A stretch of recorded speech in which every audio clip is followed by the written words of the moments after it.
win. There are fighters who dominate. And then there's Khamzat Chimaev,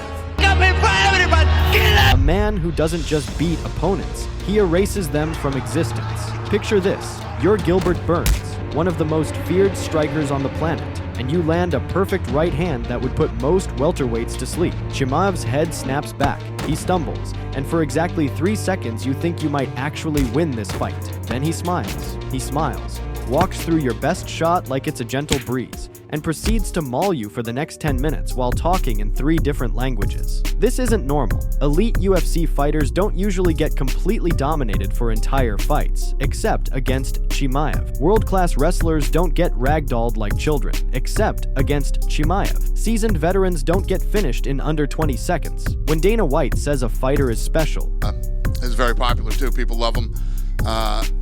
Fighting back here in the United States, and obviously Chicago loved him too. When Joe Rogan says someone's different, you've heard it before. But when you watch grown men who've dedicated their entire lives to hurting people suddenly realize they're helpless, when you see the exact moment their souls leave their bodies while they're still conscious, you understand you're not watching a fighter. You're watching evolution in real time. And the scariest part? He's just getting started. Most fighters dance. Chimaev suffocates. Watch what happens in the first 30 seconds of any Chimaev fight. His opponents aren't setting up combinations or finding their range. They're already in panic mode, backpedaling, trying to create space that simply doesn't exist. He cuts angles like a predator hunting wounded prey, every step calculated to eliminate your escape routes until you're pressed against the cage with nowhere to go. Burns lasted longer than most, but even he, a former title challenger who's never been bullied by anyone, was getting walked down like he owed Chimaev money. The average fight distance in a Chimaev bout is suffocating close. That's not fighting, that's a mugging with rules. He doesn't just close distance,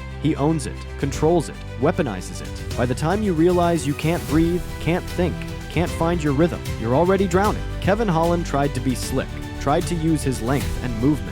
2 minutes and 13 seconds later, he was tapping to a Darcy choke, wondering what the hell just happened. This pressure isn't just physical, it's psychological warfare. Every step forward is Chimaev telling you that your game plan doesn't matter, your skills don't matter, your reputation doesn't matter. What matters is survival, and he's about to test exactly how much punishment you can absorb before you break. Forget everything your boxing coach ever taught you because Khamzat Chimaev fights like physics doesn't apply to him. His punches shouldn't work. They're wide. They're wild. They come from angles that make traditionalists cringe. But here's the thing about chaos. It's terrifying when it's controlled. Gerald Meerschaert found out the hard way when Chimaev's seemingly sloppy overhand right turned his brain into scrambled eggs in 17 seconds. The punch looked like something a drunk guy throws in a bar fight. Most fighters telegraph their power shots. Chimaev hides them in a hurricane of violence. That awkward looping hook that caught Li Jingliang, it came disguised behind 3 jabs and a feint that made Li think Chimaev was setting up a takedown. By the time Li's brain processed what was happening, he was already eating canvas. The beautiful brutality of Chimaev's striking isn't in the technique, it's in the unpredictability. You can't prepare for punches that don't follow the rules, thrown by a man who doesn't care about your defensive game plan. Orthodox fighters struggle because his shots come from southpaw angles. Southpaws get confused because he switches stances mid-combination like he's playing a video game. And when you're busy trying to solve the puzzle of his hands, that's when he reminds you why wrestling is his first language. This is where Khamzat Chimaev stops being human and becomes a mathematical equation you can't solve. You think you're in a boxing match, hands up, ready to counter his wild swings, and then suddenly you're airborne wondering how the hell you got there. Kevin Holland learned this lesson in the most humiliating way possible. 1 second he's trying to piece up Chimaev on the feet. The next second he's getting suplexed like he weighs nothing and eating punches from mount. The trap is diabolical in its simplicity. Defend the hands, he shoots. Defend the takedown, he cracks your skull. There is no third option. His takedown success rate isn't just elite, it's apocalyptic. That's not a statistic, that's a death sentence with paperwork. Gilbert Burns, a Brazilian jiu-jitsu black belt who stuffed takedowns from world-class wrestlers his entire career, got taken down at will like he was a white belt rolling with Gordon Ryan. Li Jingliang tried to sprawl and ended up getting lifted, carried and slammed so hard the octagon shook. The psychological damage happens instantly. The moment you realize your takedown defense means absolutely nothing, your confidence evaporates. You start hesitating on your striking because you know every punch you throw is an invitation for him to put you on your back. And once you're hesitating, once you're second-guessing, you're already beat. Because Chimaev doesn't just take you down, he makes you afraid to even try to stay standing. Once Khamzat Chimaev puts you on your back, you're not fighting anymore. You're drowning in violence while fully conscious. This isn't grappling. This isn't even mixed martial arts. This is systematic human demolition with a referee present to make sure you don't actually die. Kevin Holland went from trash-talking striker to broken shell in under 4 minutes of ground control that looked like a nature documentary about apex predators. Chimaev doesn't just hold you down, he suffocates your soul. Those heavy hands that were throwing wild hooks 30 seconds ago, now they're precision instruments of torture, raining down with the weight of sledgehammers while his hips pin you to the canvas like you're nailed there. Li Jingliang got choked unconscious by a rear-naked choke at 3:16 of the first round. Not because he was just hurt, but because his brain simply couldn't process the level of helplessness anymore. Watch the tape. Li isn't defending, he's not trying to escape. He's just existing in a nightmare where every second feels like an hour. The handcuff control Chimaev uses isn't just technique, it's psychological warfare. He traps one arm, controls your posture, and then methodically destroys you while you watch it happen. Leach tried to turn, tried to scramble, tried everything he'd drilled 10,000 times in the gym. None of it mattered. When you're underneath Chimaev, gravity works differently, time moves slower, and hope dies faster than you thought possible. This is what separates him from every other wrestler. He doesn't just want position, he wants your spirit. April 9th, 2022. Gilbert Burns did what every other elite fighter had failed to do. He hurt Khamzat Chimaev, not just touched him, not just landed clean, but rocked him, wobbled him, made him stumble backward like a mortal human being. For exactly 4 minutes and 22 seconds, the MMA world thought they were watching the blueprint to beat the monster. Burns cracked him with a perfect right hand that would have put most welterweights to sleep, followed by combinations that had Chimaev's legs doing the chicken dance. The commentary team went crazy. The crowd erupted, and for a brief moment, it looked like the aura of invincibility was about to shatter. Then something terrifying happened. Chimaev didn't just recover, he got angry. That stumble turned into a stalking walk. That moment of vulnerability became fuel for an even more violent rampage.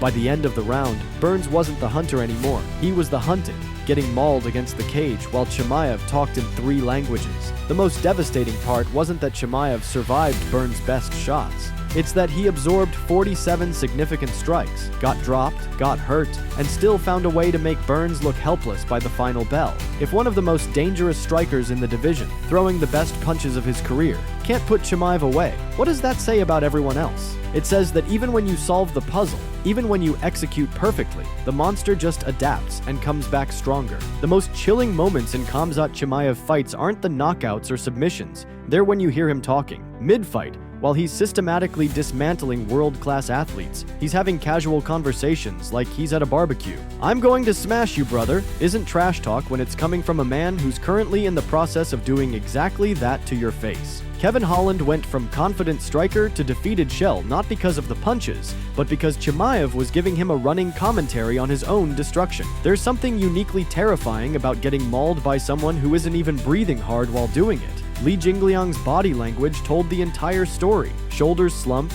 head down, the posture of a man who'd accepted his fate before the final bell. This isn't just about physical dominance. It's psychological warfare at the highest level. Chimaev doesn't just beat you, he makes you complicit in your own destruction. Watch how fighters move in the later rounds against him. They're not fighting to win anymore. They're fighting to survive with some dignity intact. Their corners are screaming instructions that sound increasingly desperate because everyone in the building understands what's happening, except the fighter getting demolished can't stop it. When grown men who've spent decades perfecting violence start looking like children being disciplined by their father, you're witnessing something beyond athletic competition. You're watching a predator toy with his prey while the whole world watches. This is why Khamzat Chimaev isn't just undefeated. He's undefeated in a way that breaks your brain when you try to find solutions.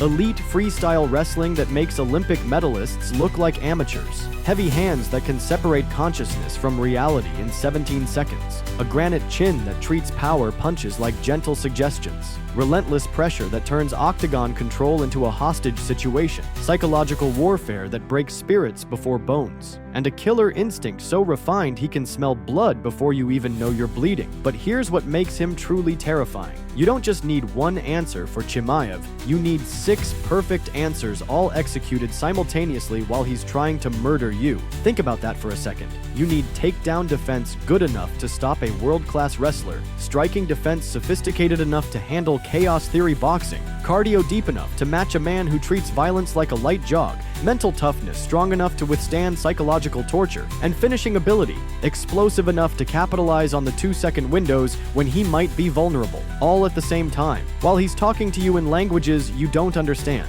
This isn't just a skill set, it's a perfect storm of human destruction, wrapped in the body of a man who genuinely enjoys his work. When you combine world-class technique with psychopathic aggression and supernatural durability, you don't get a fighter. You get an extinction event with a name and a ranking. Just look at UFC 319. Chimaev landed 12 of 17 takedown attempts against Dricus du Plessis and controlled him for over 21 minutes in a 25-minute fight. That's complete domination against a defending champion. So here's the million-dollar question that's keeping every elite welterweight and middleweight awake at night. Is Khamzat Chimaev actually unbeatable, or is there someone out there with the perfect combination of skills, strategy, and balls to solve this puzzle? Because let's be honest, we've seen seemingly invincible fighters fall before. Anderson Silva looked untouchable until Chris Weidman cracked the code. Ronda Rousey was destroying women until Holly Holm showed the blueprint. Even Fedor Emelianenko eventually met his match. But here's what's different about Chimaev. Those fighters had clear weaknesses you could exploit. Silva got cocky and dropped his hands. Rousey refused to evolve her striking. Fedor's body betrayed him with age. What's Chimaev's weakness? His cardio and 5-round fights? Maybe,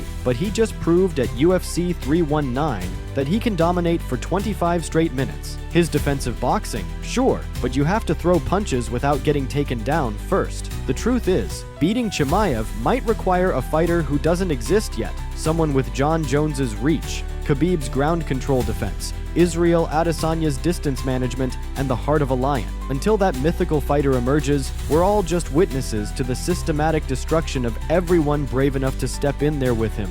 Drop a comment and tell me who you think has the best shot at beating the new middleweight champion. And if you want me to break down the exact game plan they'd need to pull off the impossible, smash that subscribe button because that video is coming next, and it's going to blow your mind.